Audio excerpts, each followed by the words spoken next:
As you see by the title of today's video, let me just rearrange the camera a little so that you can see me better. There we go. I want to talk to you about how to remember your dreams. I know that some of you tell me that you can't remember your dreams, but like I said so many times before, we all dream, always.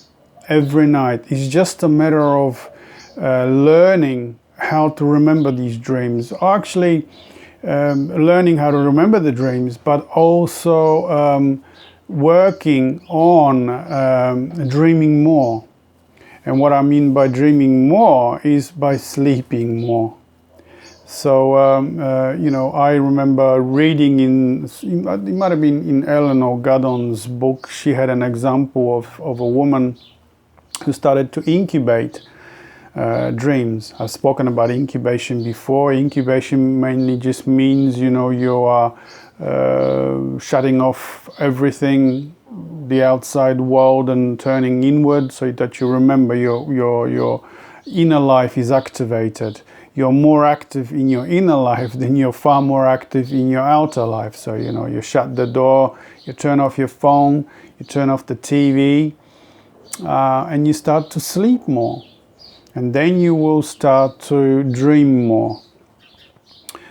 This used to be a practice in the old days, in ancient, in classic Greek culture, and then later in Roman culture, where they actually had temples dedicated to dreaming, incubation. So you went into the temple for a day or two.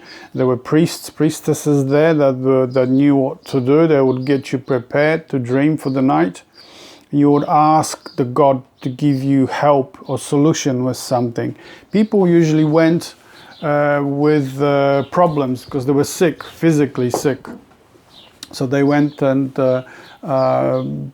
ask the deity, ask the god or goddess to help them with an ailment.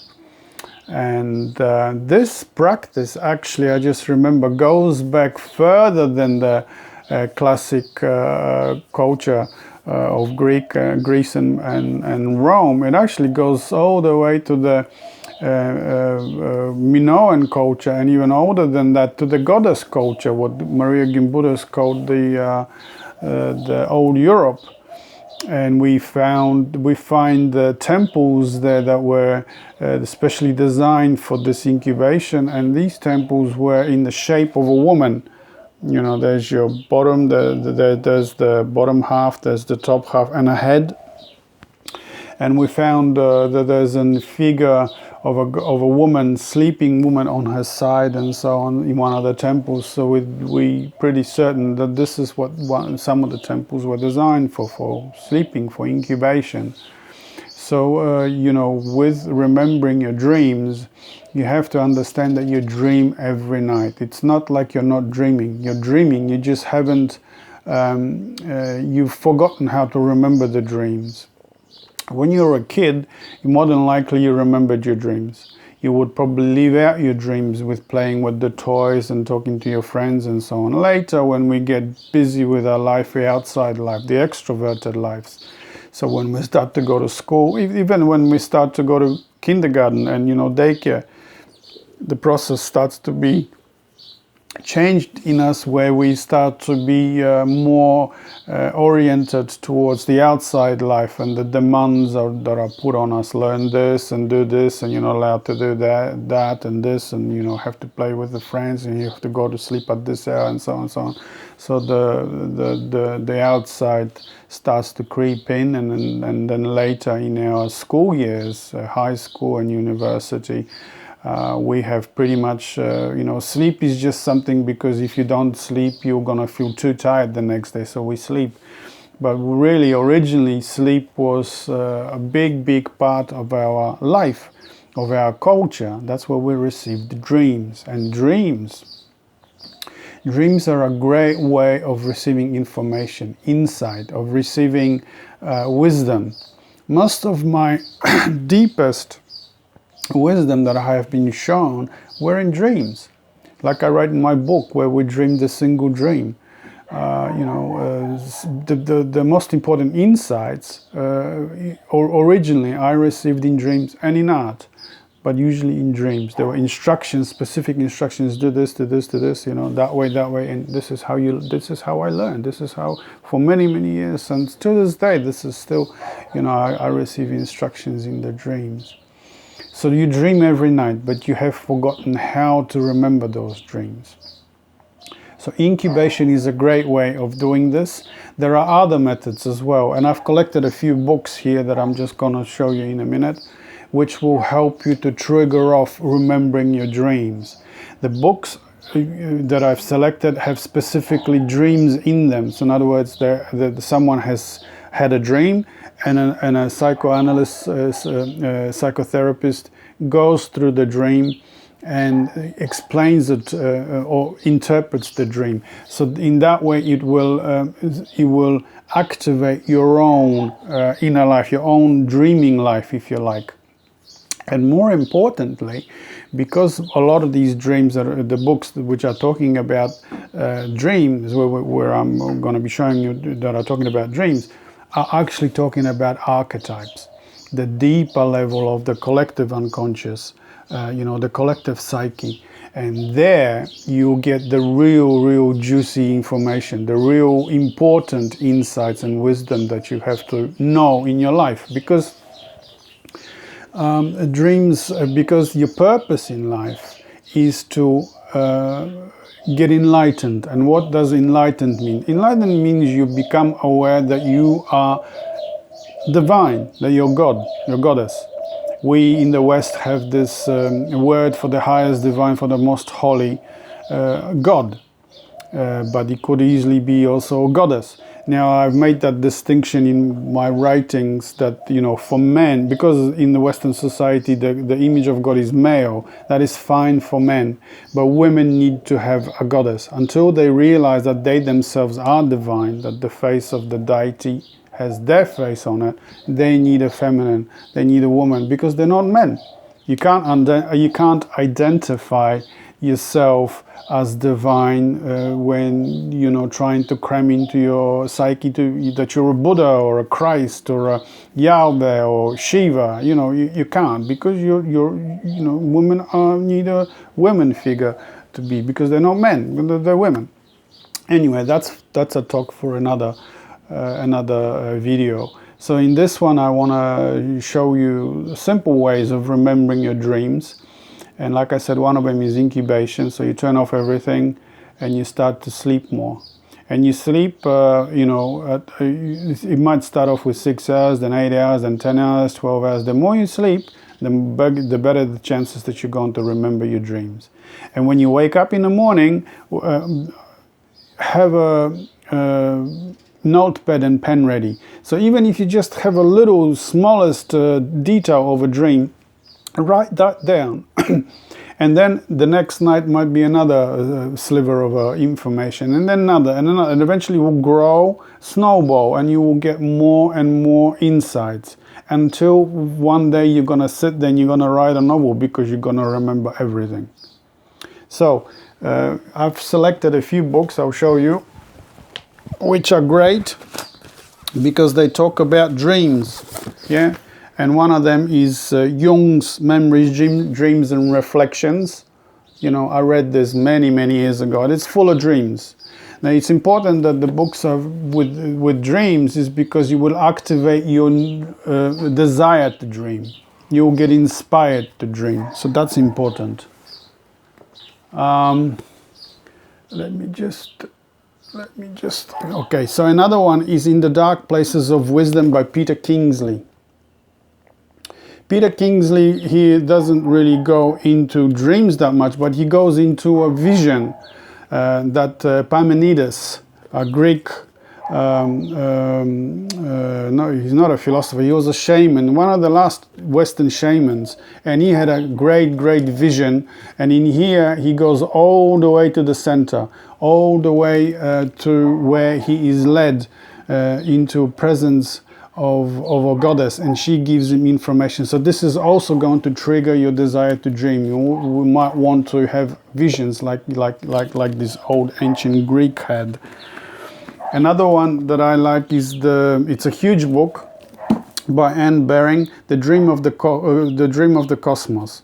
Now the whole book is not filled with dreams, but at the beginning of the book, Anne shares a few dreams in there, and that's actually good as well, because it will inspire you to remember dreams. Of course, Jung's books, because the archetypes and the collective unconscious, he goes through lots of dreams in here. There's lots of explanations of dreams, and he interprets the dreams. Like I said in previous videos, it's important that you interpret the dreams not only on the level of what the dream is saying to you for your everyday life, for your work or for your family, for your kids and so on, but what the dream is actually, what the soul is saying about itself. In other words, what it's saying, where you are in relation to it. Not to it in your everyday life so much, but in your deeper, your collective unconscious way, because that's your destiny, to go to the archetypal, to the collective unconscious, because that's where the information is of who you really are, divine. You will find it there. The quest of the soul for the recovery of the soul. So the soul is saying to you where you are in that journey, in your destiny, your life's destiny. Yeah. Another book is, of course, my book, Where We Dream the Single Dream, and really from cover to cover it's filled with dreams, and these dreams again are archetypal dreams. So that the reading of the archetypal dreams, what it does, it activates the deeper center in you, the collective unconscious center in you. So that's important, because then the images will start to rise up, the archetypal images, the mythopoetic images. You will have the images of perhaps of blue flames, of the circle, of the tree of life, the water of life, the cave, the temple. The figures, there will be the mythological. That's what I'm trying to say. It's important that it's mythological, because if you keep on just repeating the same personal unconscious things, you're not gonna get to where you need to get, to the level of the sorry, I'm just checking the time, to the level of the collective unconscious. So I've got one more book. This is Marie-Louise von Franz, The Interpretation of Fairy Tales. This is good as well, because it doesn't really so much interpret dreams, but fairy tales, mythology, it's the dream of humanity. It's the same dreams that you would have archetypal dreams. In my book, Where We Dream the Single Dream, every big dream, more or less every big dream that I've had, someone is trying to ring me, so I'm sorry, I have to turn it off. So I have documented in this book. One of the biggest was me traveling through the mist, through the threshold, and at the border, excuse me, of the threshold was waiting for me a guide, a woman dressed all in white flowing hair, and she took me into a cave, a sacred cave, and inside the cave there was a tree, a huge flowering tree, and at the bottom of the tree was flowing a stream. She walked into the stream, and she filled a cup with water. She gave me the cup and she said, "Drink, for this is where many men of old found their gold." See, that's archetypal. This is what she was saying to me, is drink your own intuition. Work with it, because it will give you the wisdom that you need. And it happened just like that. When I was working later with images, I was working with Joseph Campbell's work. I was reading his books. His books are also good because they're full of mythology. They're full of mythology. Mythology is your collective unconscious, and mythology is the dreaming, the dream of humanity, the collective dream of humanity. Okay, so there's your ways of remembering dreams. You know, reading the books that are filled with dreams, especially mythology and archetypal dreams, and incubating and sleeping. You have to sleep so that you can remember your dreams. Sleep, sleep, sleep. You know, don't worry what people are saying. Just keep on ringing me all the time. Don't worry about people, you know, ringing you like they're ringing me now. Don't worry about the knocking on the door. Turn it all off and just give the time to yourself, and it will come. I promise you it will come. Even if you got just a little sliver of a dream, something you remember, write it down, keep it in your notepad, and it will grow. It will snowball into a bigger dream. Okay, so that's what I wanted to talk to you today about, and I'll see you on the next one. See ya, bye.